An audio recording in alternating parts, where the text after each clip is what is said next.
Bonjour et bienvenue dans cette nouvelle vidéo d'Alform de la formation Cisco CMP encore 350-401 de la section service. On va voir dans cette vidéo et découvrir les modèles du Quality of Service. Quality of Service, ok? Sachant qu'on a trois modèles d'implémentation qu'on peut avoir avec notre service Quality of Service. Alors, le premier, c'est le Best Effort. C'est qu'un Quality of Service n'est pas actif pour ce modèle, mais il est utilisé pour le trafic qui nécessite aucun traitement particulier. Et pour le deuxième modèle de service qu'on peut avoir avec le Quality of Service, c'est in-service. C'est service intégré, c'est que les applications signalant au réseau de faire une réservation de bande passante. Il indique qu'elle nécessite un traitement Quality of Service spécial. Et pour le troisième et le dernier modèle d'implémentation de notre Quality of Service, c'est le DiffServe ou service différencié. Dans ce modèle, le réseau identifie les classes et nécessite un traitement Quality of Service aussi bien spécial. Alors, si on peut voir notre modèle InServe ou réservation ou RSRV, d'accord, SRVP. Alors, avec ce modèle, c'est que, premièrement, il a été créé pour les applications en temps réel, telles que la voix et la vidéo, qui bénéficient de garantir de la bande passante et le délai et de perte des paquets afin d'assurer des niveaux de service prévisibles de garantie. Le réseau réserve les ressources de bon en bout, d'accord? Et là, qu'on voyait, c'est-à-dire il faut avoir une cohérence entre ce qui a été envoyé et ce qui a été reçu, d'accord? Tel que la bande passante, bien sûr. Et dont l'application a besoin pour fournir une expérience d'utilisateur acceptable. Et pour cela, notre protocole de réservation de ressources, RSVP, qui est utilisé pour réserver des ressources à travers un réseau, et aussi bien, il va fournir un contrôle d'admission des appels, où on peut avoir comme abréviation c'est CAC, d'accord? Pour garantir qu'aucun autre trafic IP peut être utilisé ou ne peut être utilisé de la bande passante réservée. Sachant que toute bande passante réservée et non utilisée est un gaspillage réellement. Mais la qualité de service de Bamboo nécessite que tous les nœuds, y compris les points de terminaison exécutant les applications prenant en charge, créant et maintenant l'état de chemin RSVP pour chaque flux unique. Alors, InServe n'évolue pas bien sûr sur les grands réseaux, puisqu'il pourrait avoir des milliers ou des millions de flux en raison de grands nombres de flux RSVP qui devraient être maintenus. D'accord? Bien sûr, puisqu'on on parle de chemin ou d'un flux de bout en bout. D'accord? Et la réservation qu'on peut avoir avec notre RSVP, d'accord? On peut avoir une réservation RSVO, c'est que les hôtes de côté gauche, d'accord, sont expéditeurs et tentent d'établir une réservation de bande passante individuelle pour chacun des hôtes de côté droit, d'accord? Et bien sûr, c'est des récepteurs. Les expéditeurs commencent à envoyer des messages, d'accord, à envoyer des messages RSVP, d'accord, de réservation, de bande passante, bien sûr. Et ces derniers de messages de réservation qui sont envoyés par les émetteurs vers les hôtes de destinataires, d'accord, là, il portant bien sûr l'adresse source de récepteur et l'adresse de destinataire ou de destination et la bande passante qu'ils souhaitent réserver. Et ces informations sont stockées dans l'état de chemin RSVP de chaque nœud. Et là, c'est important. Une fois que les messages RSVP partent, d'accord, c'est le chemin qui atteint les récepteurs. Chaque récepteur envoie des messages de demande de réservation. C'est du RSVP, d'accord, RSVP, réserve. D'accord? Dans le chemin inverse, et ces messages du flux de données vers les récepteurs et saut par saut, à chaque saut, l'adresse IP de destination d'un message réservation et l'adresse IP de nœud de ce précédent obtenue à partir de l'état de chemin RSVP de chaque nœud.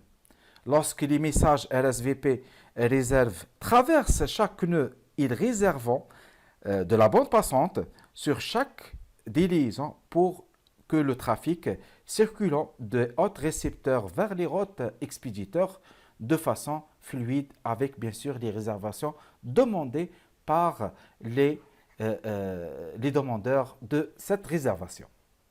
Alors, pour cela, on peut avoir un exemple de configuration de RSVP, d'accord? Nous avons cette petite topologie. Alors, sans tarder, on va ouvrir notre outil FNG et on va faire cette configuration de Quality of Service avec le modèle InServe, bien sûr avec RSVP. Après ouvrir notre lab avec l'outil FNG, d'accord, et avec bien sûr notre simple topologie, on va faire comme objectif d'activer le modèle InServe, bien sûr, pour notre Quality of Service. Sachant que déjà initialement, j'ai déjà configuré le routage et les adresses pour les interfaces. Bon, pour le routage, j'ai configuré le OSPF, vous pouvez le voir, bon, on peut vérifier. Est-ce que ma topologie est convergente par rapport au protocole de routage OSPF? Bon, j'ai show IP route, d'accord? Voilà, j'ai les deux routes distants que notre routeur R1 ne les voit pas. Aussi bien, je peux voir le voisinage de OSPF avec le commande IP show IP OSPF neighbor. Ok. De même pour notre R2, show IP route. Voilà. Et pour le voisinage, show IP OSPF neighbor. Voilà. Je vois avec notre routeur R3, show IP route. Voilà. J'ai l'entrée 12 et 23, d'accord? Bien, il me reste show IP OSPF neighbor. Et voilà, j'ai mon voisinage de OSPF. Alors pour le routeur R4, show IP route. Voilà. J'ai mes deux réseaux distants, d'accord? 12 et 23. Le 12 et 23, voilà. Et ma table de voisinage pour le protocole OSPF, show IP OSPF neighbor. Voilà. C'est le voisin avec R3. Alors, nous devons tout d'abord activer le RSVP sur toutes les interfaces des routeurs. Alors, je commence pour mon routeur R1. Voilà. Alors, j'ai une seule interface sur R1, c'est Gigabyte 00. Et j'ai la commande IP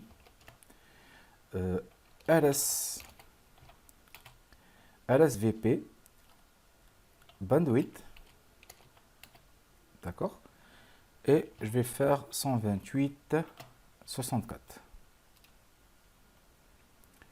Alors, juste, je vais copier cette commande. Pour mon routeur R2, j'ai deux interfaces. Alors, interface range, gigabyte 00 jusqu'à 1.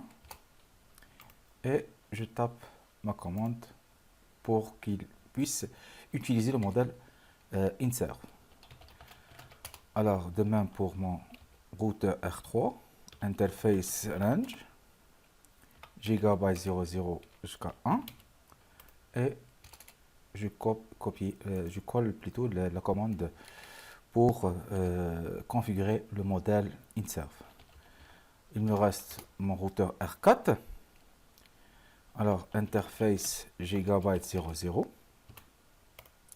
Et je configure mon bien sûr, modèle de InServe avec réservation, d'accord, RSVP, d'accord. Alors, si vous ne spécifiez pas la bande passante RSVP, il va utiliser, d'accord, par défaut jusqu'à 75% de la bande passante de l'interface pour les réservations. Et bien sûr le RSVP qui ne peut utiliser que jusqu'à 128 kilobits par seconde pour les réservations et que le plus grand flux de réservations peut être c'est de 64 kilos. C'est pour ça on a tapé cette commande de réservation.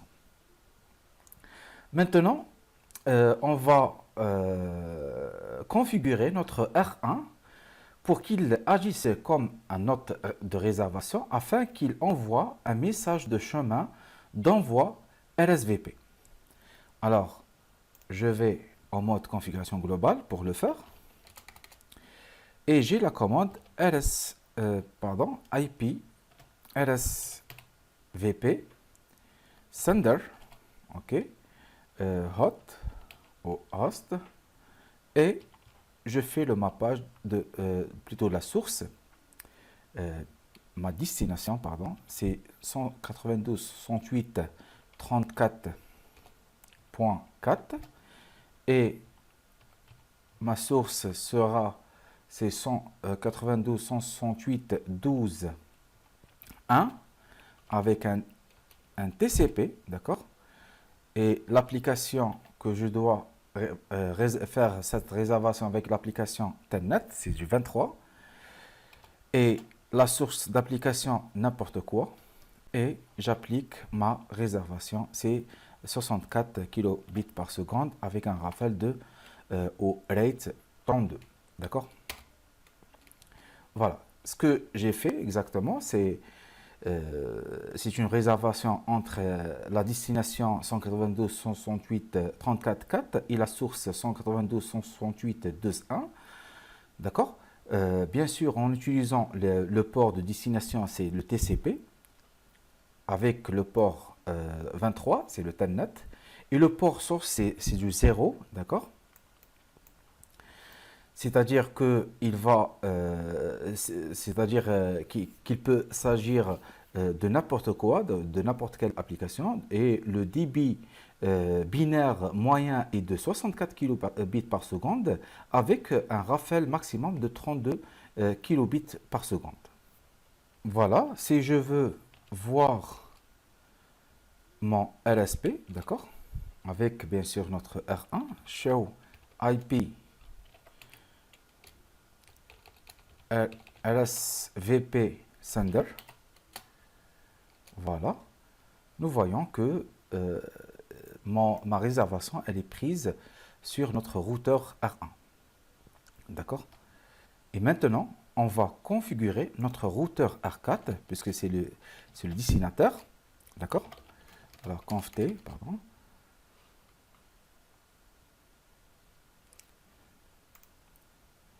Et là, mon routeur R4, il va répondre à cette réservation déjà envoyée par notre routeur R1. Pour cela, bon, je dois faire IP RSVP reservation host, ok. Pour moi R1, j'ai fait sender host et pour R4, pour ce qu'il va répondre, c'est reservation host. Et je dois faire entrer 192, 108, 34, 4 et 192, 168, 12, 1, d'accord, avec le protocole qu'on a utilisé, c'est le TCP 23, 0 et FF, d'accord.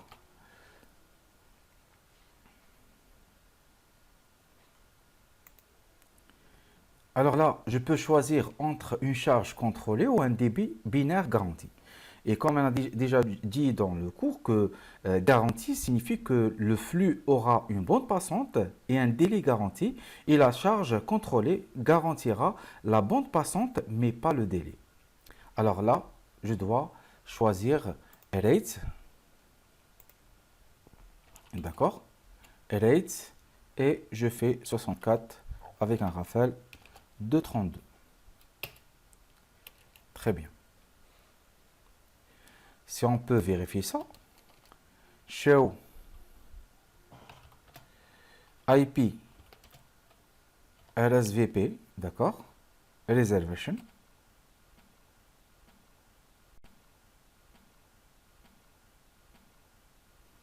Reservation. Voilà. Et je vois que ma réservation, d'accord, elle est faite. Bon, bien sûr, elle est prise en charge avec, bien sûr, une bande passante de 64 kg par seconde. Alors, pour ce qui est de R1, c'est bon, il a pris en charge cette réservation. Qu'en est-il de R2 et R3? On va vérifier ça. Show IP RSVP Reservation. Voilà, on voit que ma réservation, elle est faite, d'accord, et elle est prise. Et voyons avec R3, d'accord, avec bien sûr la même commande, show IP RSVP Reservation. Voilà. Comme vous pouvez voir que R2 et R3 ont également effectué la réservation et nous pouvons également vérifier bien sûr les informations RSVP au niveau de l'interface. Avec R2, c'est show IP RSVP, interface detail. On va faire que, on va filtrer notre show par rapport being fast au gigabyte, pardon, c'est 0, 0, 1 ou 0, 0, pardon.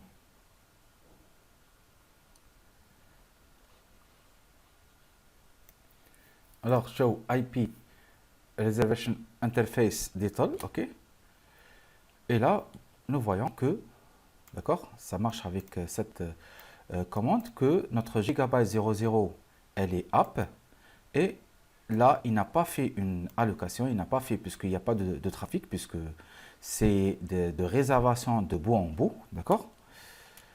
Pas encore. De même pour notre gigabyte 01, aussi bien. Par contre, gigabyte 01, il a fait une réservation, d'accord. Il a fait une réservation de 64 bits par seconde. Et voilà, c'est-à-dire, nous pouvons bien sûr voir que R2 a réservé 64 kilobits par seconde sur son interface gigabyte 01. De même, si on peut voir avec R3, show IP RSVP interface detail. Sur notre gigabyte 00, il a fait une réservation, d'accord, de 64 kg par seconde, d'accord. Comme vous voyez, c'est current allocate, c'est la réservation actuelle, d'accord. Demain pour le gigabyte 01, 01 par contre, il n'a pas fait une réservation, d'accord. Voilà. Nous avons que l'état est enabled de RSVP, mais l'allocation ou la réservation n'est pas faite sur l'interface Gigabyte 01. Voilà ce qu'on peut avoir dans notre lab pour l'activation et l'utilisation de modèles RSVP au IntServe. Alors, on va revenir dans le cours pour voir le troisième modèle, c'est de DivServe. Après avoir vu le modèle de IntServe, d'accord, et bien sûr faire la pratique de configuration de ce modèle, on va voir le troisième modèle, c'est le modèle DivServe. C'est qu'il répond aux limitations des modèles BestEffort et IntServe Et il n'y a pas de besoin de protocole de signalisation, mais il est hautement évolutif puisqu'il n'y a pas d'état de flux de réservation à maintenir. Aussi bien les caractéristiques de quality of service telles que la bande passante et le délai sont gérées saut par saut. D'accord? Et la politique de quality of service qu'on peut avoir, c'est-à-dire là, à chaque nœud, à chaque saut, sera géré particulièrement indépendant de l'autre saut, d'accord?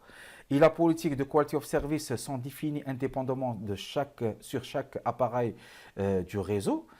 Notre modèle de DiffServe n'est pas considéré comme une solution quality of service de bon en bout car il garantit, d'accord, une qualité de service de bon en bout, mais qui ne peuvent pas être appliqués. Notre modèle DiffServe divise le trafic IP en classes et le marque en fonction des besoins de l'entreprise. Et chaque classe peut se voir attribuer au niveau de service différent et bien sûr aussi que chacun des dispositifs de réseau identifier la classe de paquet par son mappage et son marquage et traite les paquets selon cette classe-là. Voilà ce qu'on peut avoir avec les modèles de Quality of Service. Je vous remercie pour votre attention et je vous donne rendez-vous pour la prochaine vidéo.